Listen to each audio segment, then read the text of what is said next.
daily attendance or mark.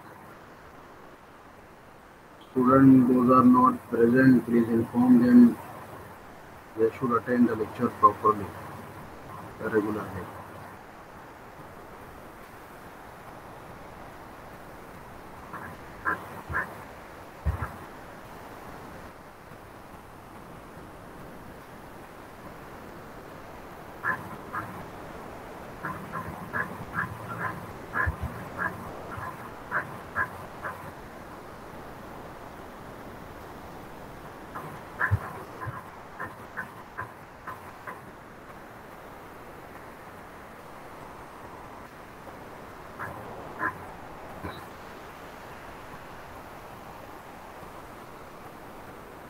My voice is clear to you?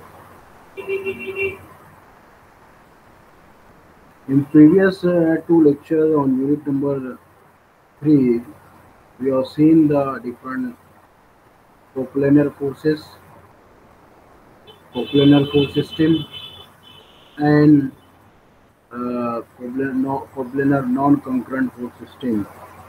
Also, we have seen what is the composition and resultant of force system and law of parallelogram of forces. Also, we have done few examples on the law of parallelogram of forces. Uh, Previously, we have completed up till now law of parallelogram of the forces. Uh, Now today we will,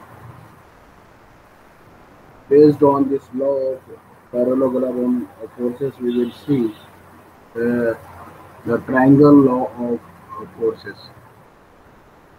Triangle law of forces.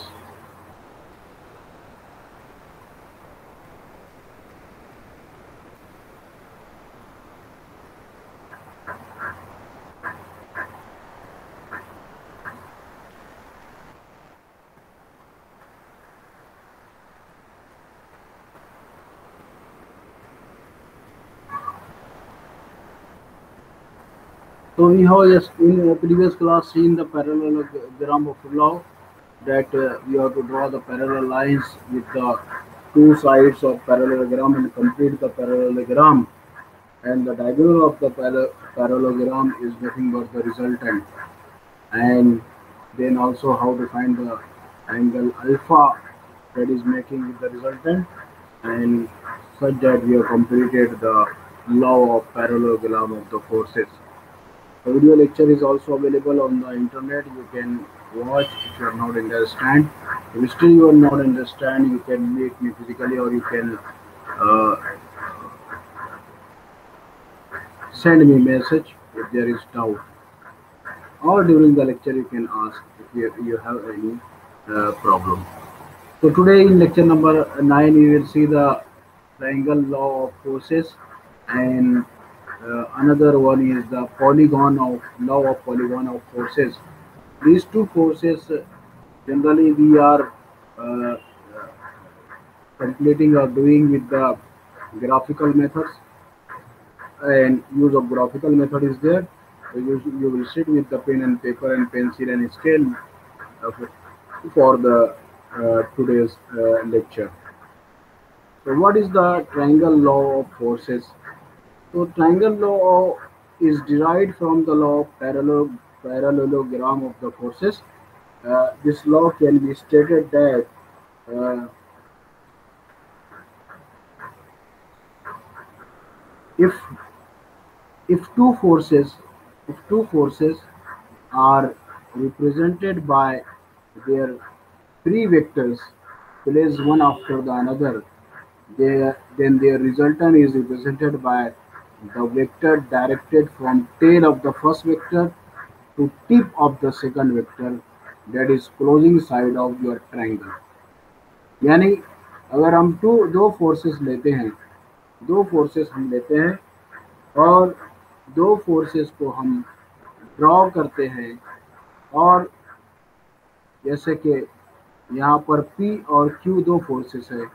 अब दो P और Q को हम draw करेंगे तो दो side of triangle हमारे बनेंगे, और जब दो साइड ऑफ ट्रायंगल के हम दोनों के टिप को ज्वाइन कर देंगे, जैसे कि यहाँ पर ज्वाइन किया गया है, तो इसको हम लोग क्या बोलेंगे, क्लोजिंग साइड को, that is the resultant and that is nothing but the triangle law of your force. It is very simple. So what is the triangle law of your force? If the forces acting simultaneously on a particle be represented in magnitude and direction by two sides of triangle taken in order, then their resultant may be represented in magnitude and direction by the third side of triangle taken in opposite order. So that is the triangle law of forces. Simplified, you can understand the triangle law state that if two forces are represented by their free vector placed one after the another, then their resultant is represented by the vector directed from tail of first vector to the tip of second vector, that is closing side of triangle. है ना. तो दो forces अगर हमको दिए गए हैं तो ट्रायंगल लॉ फोर्स क्या है आप यहाँ पर समझिए कि we have given two forces. यहाँ पर हमको क्या दिया हुआ है, दो फोर्सेस दिए हुए हैं.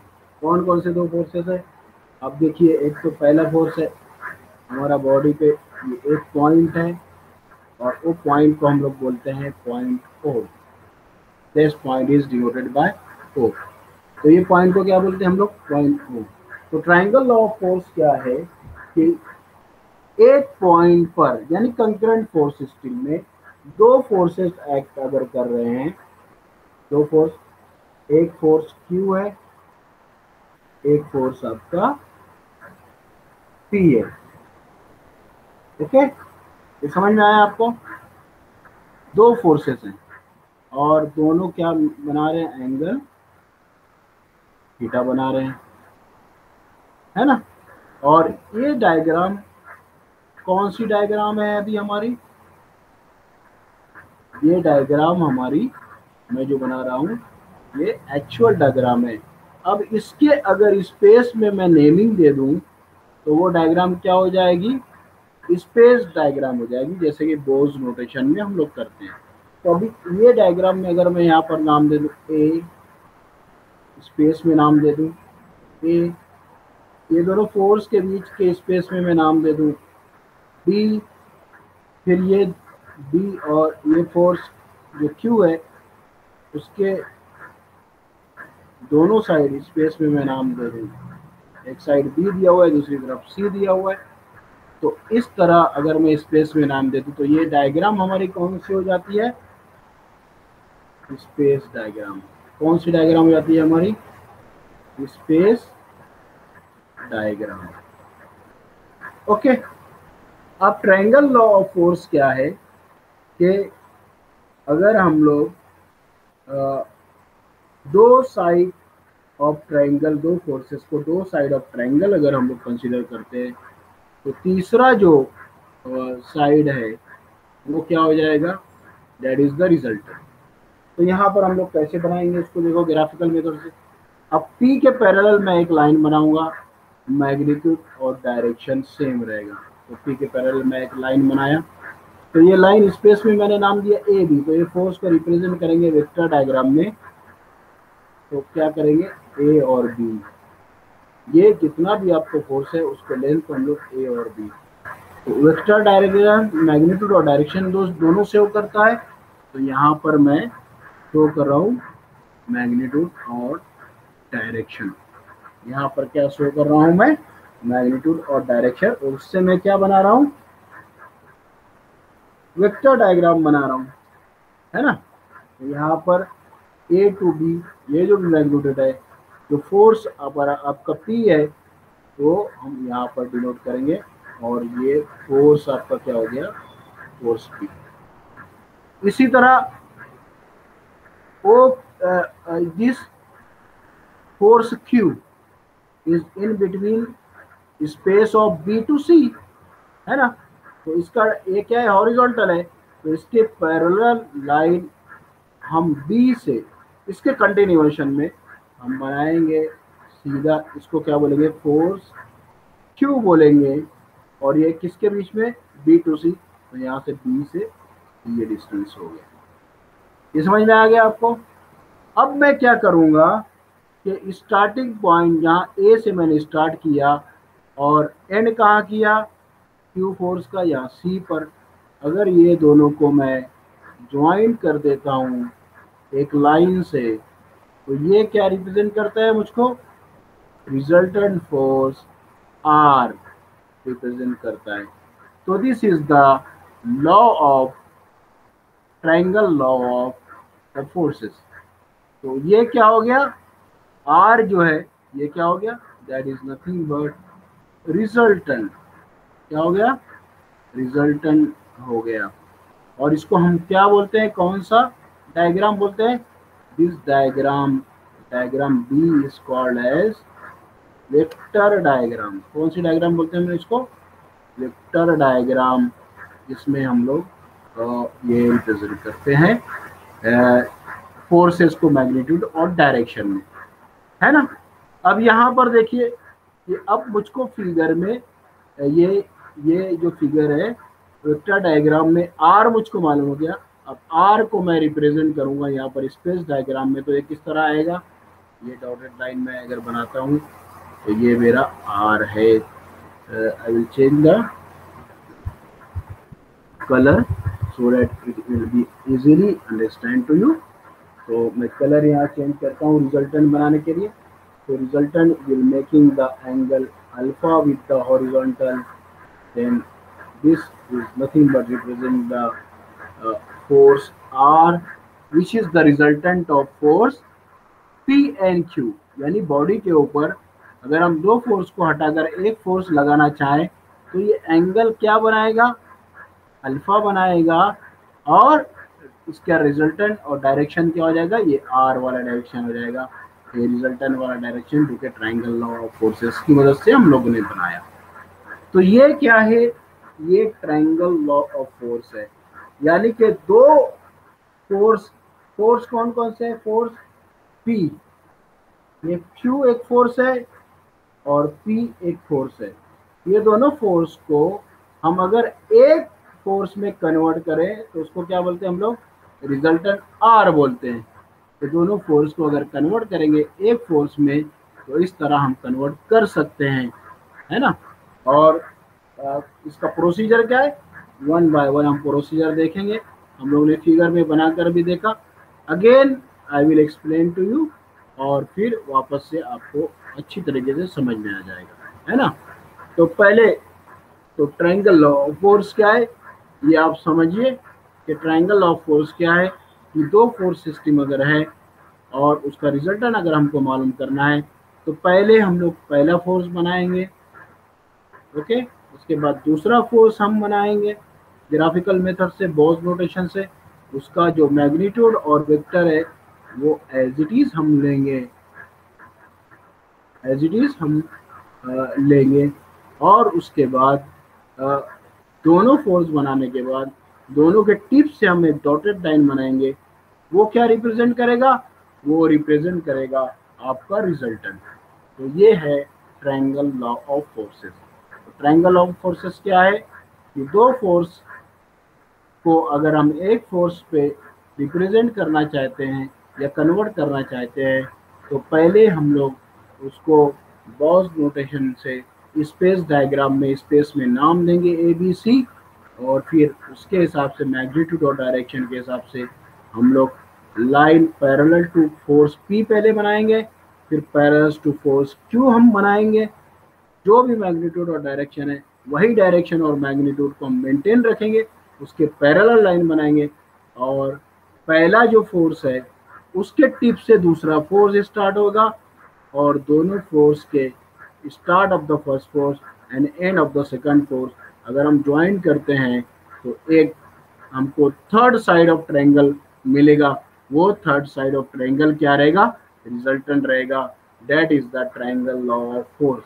अब स्टेप बाय स्टेप आप समझिए कि P and Q, let P and Q are the forces acting on a point।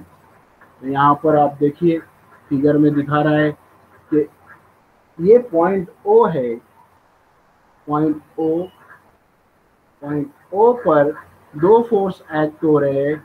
एक तो फोर्स कौन सा है, एक फोर्स है P, दूसरा फोर्स है Q, है ना, ये हमने लिया, ये समझ में आ गया आपको। उसके बाद क्या बोलता है दूसरा स्टेप में, using Bow's notation, Bow's notation हम यूज करेंगे। तो यहाँ पर क्या बोल रहा है, P is equal to A B, तो स्पेस में हम स्पेस डायग्राम में नाम देंगे। तो पहले डायग्राम को हम लोग क्या बोलते हैं, स्पेस डायग्राम। तो यहाँ पर स्पेस डायग्राम में हम नाम देंगे, क्या नाम देंगे स्पेस डायग्राम में, पहला फोर्स P जो रिप्रेजेंट करता है ए से और बी से, है ना। तो यहाँ पर मैंने नाम दिया ए और बी, इस तरह यहाँ पर भी बनाकर बताया था मैं आपको। तो यहाँ पर P को नाम दिया ए बी। अब फोर्स Q को मैं नाम देता हूँ, B तो ऑलरेडी है स्पेस में नाम, तो एक नाम और ऐड करना पड़ेगा C। तो B टू C क्या रिप्रेजेंट करता है, फोर्स Q। तो इसके लिए यहाँ पर मैंने क्या लिखा, Q is equal to, force Q is equal to B to C। अब using the suitable scale draw a line AB parallel to AB force। AB force क्या है, यानी फोर्स P है। तो फोर्स P के पैरेलल मैं एक line बनाऊंगा, और ये लाइन हमारी कौन सी है, ये लाइन रिप्रेजेंट करती है हमारी फोर्स P को। तो ये लाइन हमारी फोर्स P को रिप्रेजेंट करती है। तो इसके पैरेलल मैं लाइन बनाऊंगा, लेकिन स्केल लूंगा मैं, जैसे ये 5 किलोमीटर का और 1 किलोमीटर इज इक्वल 5 सेंटीमीटर, तो ये 5 सेंटीमीटर की लाइन बनाऊंगा और इसका डायरेक्शन इस तरह रहेगा। अब इसके टिप से एंड पे दूसरा फोर्स हमारा कौन सा है, दैट इज फोर्स Q। और फोर्स Q क्या है, फोर्स Q है थ्रू पॉइंट बी के आगे से ही draw line BC parallel to force Q। Parallel to force Q कौन सा है, फोर्स Q तो हॉरिजॉन्टल है, तो हॉरिजॉन्टल इसके पैरेलल मैं लाइन B से ड्रॉ करूंगा, और उसका जो मैग्नीट्यूड रहेगा उतना लेंथ मैं यहाँ शो करूंगा, और डायरेक्शन तो ये फोर्स Q रिप्रेजेंट करेगा, और B से C डिस्टेंस में बनाऊंगा। तो हमारे दो साइड के ट्राइंगल बन गए दो फोर्स के। अब क्या बोलता है कि join point A and C. Point A कहाँ पर है हमारा, ये पॉइंट ए है हमारा, ये कौन सा पॉइंट है, ये पॉइंट सी है हमारा। क्या बोल रहे हैं, ज्वाइन हियर, क्या बोल रहा है, ज्वाइन ए एंड सी। क्या करना है, ए और सी को आपको ज्वाइन करना है। ए और सी को आप ज्वाइन करते हो तो क्या बनता है, एक अनदर साइड बनता है ट्रायंगल का, और आपका ट्रायंगल जो है क्लोज हो जाता है ना। तो ये मैंने लाइन ग्रीन कलर से बनाया, that is closing side of triangle, and this closing side of triangle is called as R, and that is nothing but resultant of that your two forces। समझ में आया। अब इसके पैरेलल ये जो R है, यहाँ पर क्या बोलता है, then the line joining A and C represent resultant in magnitude and direction। तो मैग्नीट्यूड और डायरेक्शन दोनों शो कर रहा है रिजल्टेंट का, है ना। तो अब यहाँ पर to locate the position of resultant in the space diagram, तो ये स्पेस डायग्राम है, और ये दूसरी डायग्राम को क्या बोलते हैं हम लोग, ये डायग्राम को वेक्टर डायग्राम बोलते हैं, जो मैं ग्रीन से लिख रहा हूँ। कौन सी डायग्राम है ये, वेक्टर डायग्राम है। तो vector diagram always in scale that represent the force, magnitude and direction both. Okay. अब यहाँ पर मैंने इसको क्या किया, ज्वाइन कर दिया। तो ये जो R है ये रिप्रेजेंट करता है रिजल्टेंट को। अब ये रिजल्टेंट को हमको क्या करना है, वापस से यहाँ पर ड्रॉ करना है स्पेस डायग्राम में। तो इसका एंगल क्या बनेगा, एंगल इसका अल्फा बनेगा। तो that angle you have to take alpha, okay. And alpha में भी from A or C, both are the same if you see, or then the resultant will be drawn।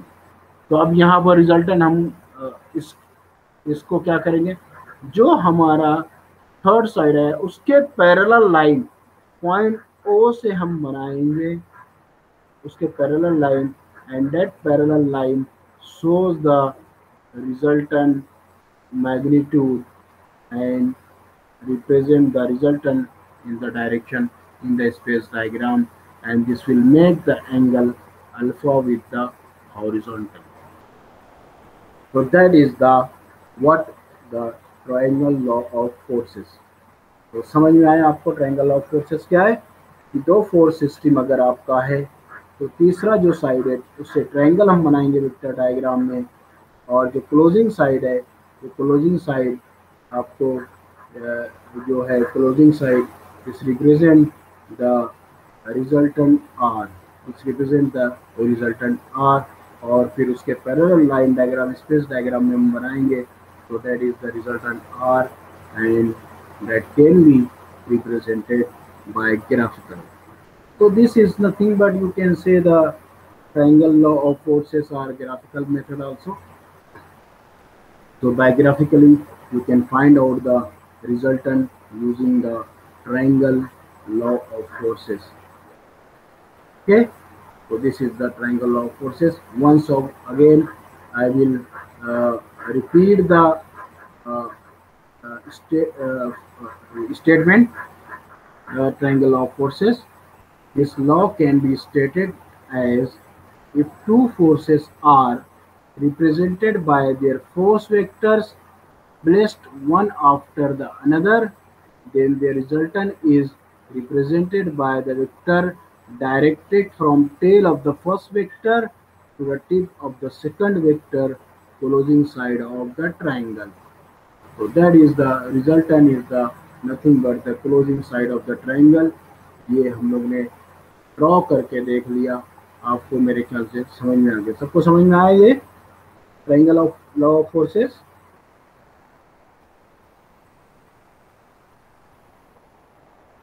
आपको बोलना नहीं तो टाइप कर सकते हैं। आपको समझ में आ गया है ट्रायंगल लॉ ऑफ फोर्सेस? मेरे ख्याल से समझ में आ गया, इसलिए आप कुछ नहीं बोल रहे हैं। तो आई थिंक सो तो आप अपना वीडियो ऑन रखिए तो कौन कौन है क्लास में समझ में आएगा। तो ये आपको समझ में आ गया तो आगे हम दूसरा लॉ ऑफ पॉलीगॉन देखने जा रहे हैं। तो ये जो प्रोसीजर है किस तरह triangle of law of forces आप करते हैं, घर पर भी आप वीडियो लेक्चर देखकर ट्राई कीजिए और कुछ वैल्यूज रखकर पी और क्यू की वैल्यूज रखकर रिजल्टेंट आर और अल्फा आप मालूम कर सकते हैं बाय ग्राफिकल मेथड से। इसमें स्केल लगेगा आपको और आपको कंपास लगेगा ड्रॉ करने के लिए और एंगल मालूम करने के लिए आपको कंपास बॉक्स लगेगा। Okay, the use of triangle law of forces is used for find the resultant of two concurrent force graphically. तो ये ग्राफिकल मेथड है जैसे मैंने बताया आपको। तो triangle law of forces is used to find the resultant of two concurrent force system by graphical method. तो ये याद रहेगा आपको। तो by graphical method two concurrent force system है, नॉन कंकरेंट नहीं बोल रहे, कंकरेंट यानी जहाँ पर आपस में मीट होते हैं एक पॉइंट पर ऐसे फोर्स। यहाँ पर हमारे P और Q आप देखेंगे तो दोनों एक पॉइंट O पर मीट होते थे, तो इसके लिए हम लोग ने रिजल्टेंट R मालूम कर लिया। तो procedure once again I will say, पहला जो है A से B मैंने फोर्स P बनाया, फिर B से C फोर्स Q बनाया और दो साइड के ट्रायंगल को तीसरे साइड से मैंने क्लोज कर दिया, दैट इज R. तो R is nothing but resultant, and that resultant when we find in the vector diagram is represented as here same parallel line is drawn from the O and that represent the resultant R of the vector, and that angle is alpha. You can find out the angle BAC or BCA, that is alpha. Okay, so how this way you can uh, find out the resultant by using the graphical method, that is triangle law of forces. Now second we will see the law of polygon of forces. Law of polygon of forces. अभी triangle law of forces में हमने क्या देखा कि सिर्फ दो force है P और Q।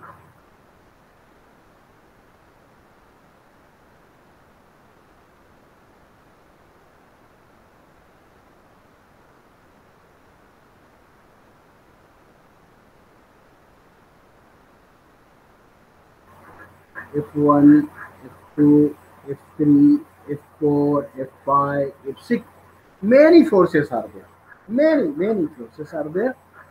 और they are concurrent. बस ये रहना चाहिए. क्या रहना चाहिए? Concurrent यानी they are meeting at one point O. तो यहाँ पर O पर सब लोग meet हो रहे हैं. तो what is the law of polygon of forces? है ना, जैसे कि ट्रायंगल लॉ ऑफ फोर्सेस हम लोग ने मालूम किया, इसी तरह तुम मालूम करेंगे law of polygon of forces, है ना. तो क्या law of polygon of forces क्या है?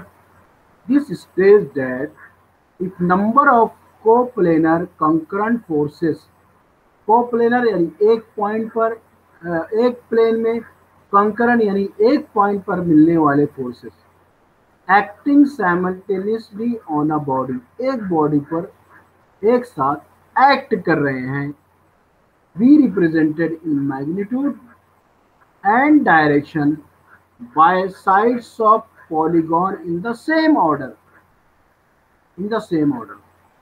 तो represented in magnitude and direction by sides of polygon in the same. अब यहाँ पर देखिए, मैं अगर F1 ड्रॉ की तो F1, F2, F3, F4. Polygon किसको बोलते हैं? जिसमें 3 से ज़्यादा आपके साइड्स होते हैं, है ना, या 4 से ज़्यादा आप बोल सकते हैं. 3 से ज़्यादा इसलिए कि 3 अगर साइड्स है तो उसको हम ट्रायंगल बोलते हैं. 3 से ज़्यादा अगर साइड्स है तो उसको हम क्या बोलेंगे? पॉलीगॉन बोलेंगे. क्या बोलेंगे? पॉलीगॉन. तो इसलिए इसको पॉलीगॉन बोलते हैं क्योंकि साइड आपका number of forces more than 2, और तीसरा उसमें रहता है रिजल्टेंट. तो 3 साइड वाले हो गए तो ट्रायंगल हो गया, और उसके लिए हम लोग ट्रायंगल लॉ यूज करते हैं. अब 3 फोर्सेस, आप 2 फोर्सेस ज्यादा है ना, तो चौथा फोर्स आपका क्या रहेगा? रिजल्टेंट रहेगा. पांचवा फोर्स रिजल्टेंट रहेगा. It depend on the number of side, number of forces. If the forces is more than 2, है ना, 2 फोर्सेस सिस्टम है तो ट्रायंगल लॉ ऑफ फोर्सेस हम लोग यूज कर सकते हैं. लेकिन अगर फोर्सेस मोर देन 2 है तो ट्रायंगल लॉ ऑफ फोर्सेस नहीं अप्लाई होगा. उसके लिए क्या अप्लाई करेंगे हम लोग? Law of polygon of forces.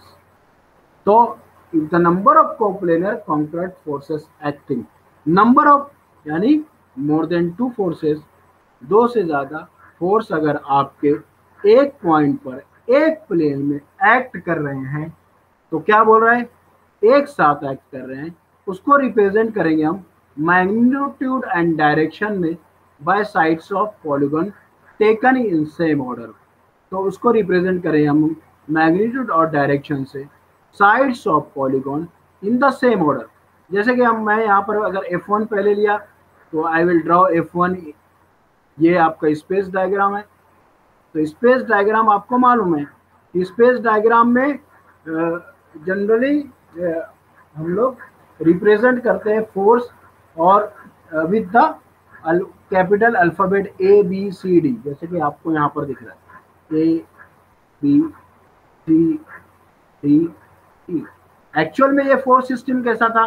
Actual में ये फोर्स सिस्टम आप अगर ड्रॉ करेंगे तो इस तरह था. पॉइंट O पर एक फोर्स है F1, दूसरा फोर्स है F2, तीसरा फोर्स है F3,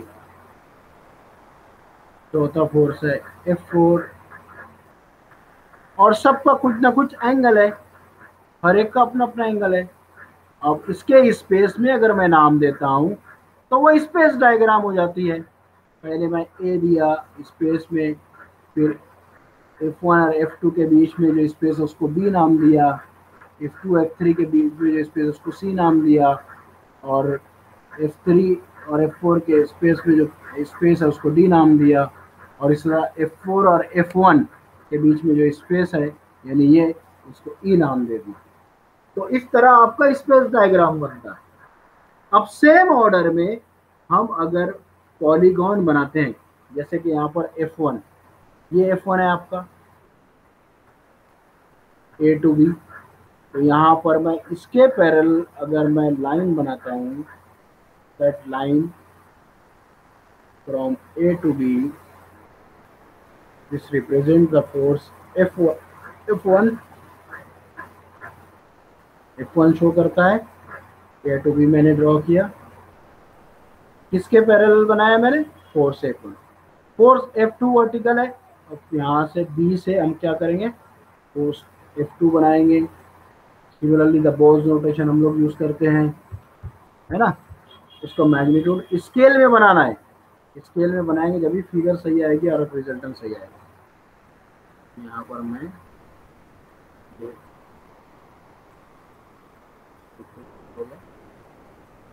तो यहाँ पर ए टू बी पहले मैंने बनाया, और फिर दूसरा force B to C, that is force F2। अब फोर्स F3 अब डायरेक्शन चेंज हो रहा है। नाउ इसके पैरेलल मैं लाइन बनाऊंगा बी टू बी स्केल में एज पर द मैग्नीट्यूड। ये फोर्स F3 रिप्रेजेंट करता है। उसके बाद चौथा force horizontal, that is F4। तो डी से आगे डी टू ई, ये मेरा चौथा फोर्स है F4। तो likewise A B C D और all forces we are represented the sides of polygon. अब क्या हो गया कि ये ओपन है डायग्राम, ये डायग्राम मेरी क्या बनी, ये ओपन डायग्राम बनी। अब मैं ओपन डायग्राम को ए से ई अगर मैं इसको ज्वाइन, अगर मैं इसको क्या करता हूँ, ज्वाइन कर देता हूँ, तो दिस विल शो द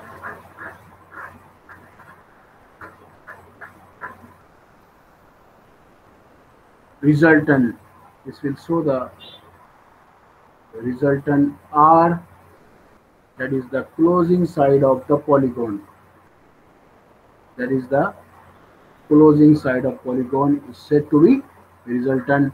और फिर इसके पैरेलल O से मैं लाइन बना दूंगा, this line that is nothing but representing the R,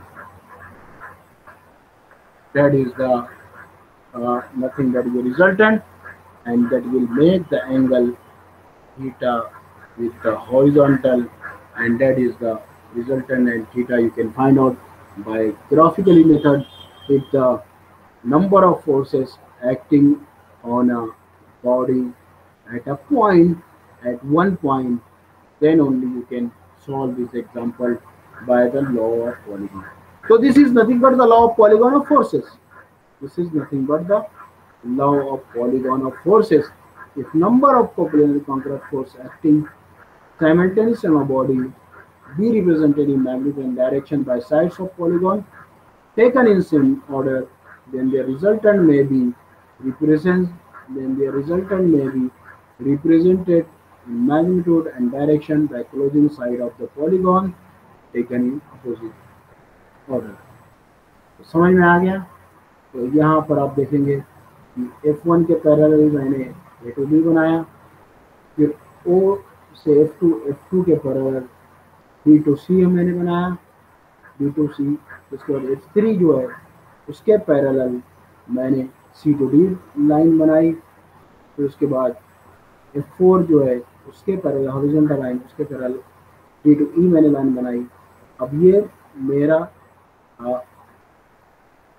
4 जिला बन गया 4 फोर्सेस का, लेकिन ये मेरी फिगर अभी भी ओपन है। फिर मैंने क्या किया, इसको क्लोज कर दिया और इसका जो अपोजिट डायरेक्शन में है ये कौन सा फोर्स हो गया, resultant.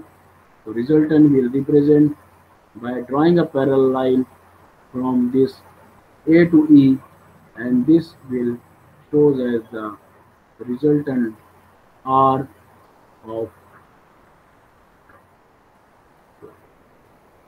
So likewise you can find out the resultant by using law of polygon of forces if the forces are acting at one point and the forces are more than 2।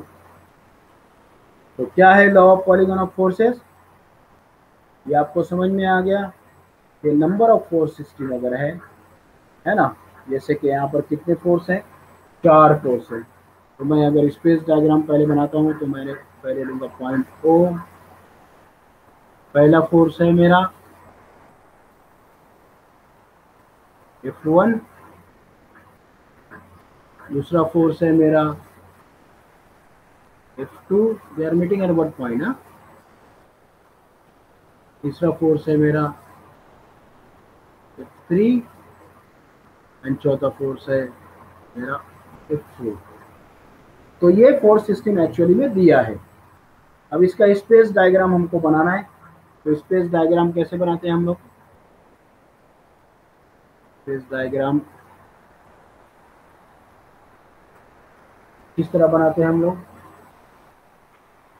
कि हम लोग हर force के space में हम numbering देते हैं। Force F1 के बीच में मैं नंबर दूंगा alphabetical A to B। A represent करता है, A टू B रिप्रेजेंट करता है फोर्स F1, फिर B टू C रिप्रेजेंट करता है force F2, C to D represent करता है फोर्स F3 और D टू E रिप्रेजेंट करता है योर F4। तो इस तरह पहले क्या करना है हमको, स्पेस डायग्राम बनाना है। अब ये स्पेस डायग्राम को हमको वेक्टर डायग्राम में, तो यहाँ पर फोर्सेस दो से ज्यादा है, तो यहाँ पर कौन सा लॉ हम अप्लाई करेंगे? Law of polygon of forces तो अप्लाई करेंगे हम लोग। पहले A टू B उसके पैरेलल लाइन बनाएंगे, उसका direction force F1, B to C आपका दूसरा फोर्स है, that is force F2। The scale में हम डायग्राम बनाएंगे। हाँ, मैं आपको समझाने के लिए फ्री हैंड बना रहा हूँ, आपको स्केल में बनाना है सब। अब F3 उसका डायरेक्ट उसके पैरेलल हम फोर्स बनाएंगे, that is representing the F3, C to D और D से E जो है ये हॉरिजॉन्टल लाइन है, तो that is represent horizontal D to E and that is nothing but your F4। अब law of polygon of force क्या है कि हम number of forces, concurrent force और कोप्लेनर फोर्स सिस्टम, एक प्लेन में और एक पॉइंट पे मिलने वाले फोर्स सिस्टम और दो से ज़्यादा फोर्सेस अगर हैं तो उसको हम लोग ड्रॉ करेंगे वेक्टर डायग्राम में सम स्केल और मैग्नीट्यूड से, parallel to as space diagram हम लोग ने बनाया। और फिर हम tip of the first force and tip of the last force, if we meet with the dotted line or if we close the side, and that will give you the fifth side, that is the force opposite direction of this is represented in the resultant R by closing the polygon। तो जब polygon आप close करेंगे तभी आपको resultant मिलेगा और उसका direction opposite रहेगा। जैसे कि E से A हम आए लेकिन उसका डायरेक्शन शो करेंगे A to E and that is the final resultant. और उसके पैरेलल आप स्पेस डायग्राम में आप फोर्स बनाते हैं, तो that is representing the R and that is the resultant and it is making alpha angle with the horizontal। So this is nothing but law of polygon of forces। तो आपको समझ में आ गया कि ये दोनों जो है, ये दोनों जो लॉ है, ये कौन सा लॉ है? ये ग्राफिकल मेथड से सॉल्व होने वाले लॉ है ना। तो इस तरह आपको ये ड्रॉ करना है। यहाँ पर प्रोसीजर इंग्लिश में लिखा हुआ है, मैंने आपको हिंदी और उर्दू में समझाया है, तो आई थिंक सो आपको समझ में आ गया होगा। एक बार वापस से मैं ये प्रोसीजर पढ़ देता हूँ। Consider four forces F1 as AB F1, यहाँ पर देखिए A और B कंसिडरिंग F1 फोर्स, उसके बाद B to C is F2 force, you can see F2 force, that is B to C, then F3 force, C to D, this one F3 force, you can see here, and F4 is D to E, your drawn is the space diagram on this. Acting at point O पर सब act कर रहे हैं, क्योंकि एक point पे act कर रहे हैं, इसलिए कंकरेंट फोर्स सिस्टम, और एक प्लेन है total. Label all the forces by Gauss notation, considering suitable scale for vector diagram and find vector length of the forces. तो वेक्टर डायग्राम बनाने के लिए हमको स्केल लेना पड़ेगा।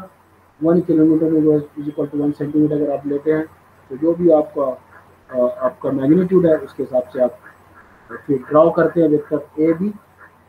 As you can see vector A B as drawn A to B parallel to this force F1, then B to C parallel to force F2, then draw vector C to D parallel to force F3, okay, then draw D to E as shown in the diagram represent the force F4, D to E। तो ये इस तरह हम लोग ने बना दिया। अब रिजल्टेंट क्या बोलता है पॉलीगॉन लॉ ऑफ फोर्सेस, कि अगर हम इसको क्लोज कर दें, तो हम लोग ने क्लोज कर दिया ये आर से, और मैग्नीट्यूड उसका अपोजिट रहेगा। तो यहाँ पर क्या बोला है, A B C D is an open polygon. Open polygon है, open polygon join the first point A and the last point E. तो दोनों अगर हम ज्वाइन कर दिए यहाँ पर, तो वो क्या बोल रहा है, the closing side A E of polygon represent the resultant force, magnitude and the direction। वो डायरेक्शन और मैग्नीट्यूड रिप्रेजेंट करता है, that is resultant in the space diagram through O. और इसके पैरेलल आर के पैरेलल हम वापस से एक लाइन बनाएंगे स्पेस डायग्राम में through O, draw line parallel to A E to locate the position of resultant. तो अब यहाँ से इसके पैरेलल ए से ई हम यहाँ पर एक लाइन बनाएंगे, and that is nothing but R, that is represent the resultant R. So that is you are find out the resultant by the law of polygon. Similarly, you can find the angle theta or alpha with the horizontal, that will give you this angle theta or alpha, that will give you the angle of your resultant with the horizontal. So likewise, you have to solve the examples also. So this is the law of polygon of forces. तो आज हम लोग ने देखा दो law देखे हम लोग ने। पहला लॉ हम लोग ने देखा law of triangle law of forces, और दूसरा हम लोग ने देखा that is law of polygon of forces. तो we will stop here and in next lecture we will see the resolution of forces. कि फोर्सेस आपका जो दिया हुआ है उसको रिजॉल्व कैसे करते हैं दो कंपोनेंट में, तो उसको हम बोलते हैं resolution of forces, and that you will see in the coming class, that is resolution of forces. You will see इंशाल्लाह tomorrow, and will stop here. आप इसकी प्रैक्टिस कीजिए, और फिर उसके ऊपर हम लोग लॉ ऑफ ट्रायंगल लॉ और लॉ ऑफ पॉलीगॉन और रिजोल्यूशन ऑफ फोर्सेस पर हम आगे एग्जाम्पल सॉल्व करेंगे। मैं आप सबको जो MSBT का मॉडल आंसर होता है मैं आपको शेयर करूंगा, आप उसको पढ़िए, समझने की कोशिश कीजिए। खुद नहीं समझ रहा है तो फिजिकली आप मुझसे मिल सकते हैं, समझ सकते हैं, और व्हाट्सएप पे भी आप मुझको मैसेज करके समझ सकते हैं। ऑनलाइन लेक्चर के सामने भी टाइम में भी आप मुझको पूछ सकते हैं। तो we will stop here, anything you can ask me. कोई क्वेश्चन है आपके माइंड में तो आप मुझसे पूछ सकते हैं।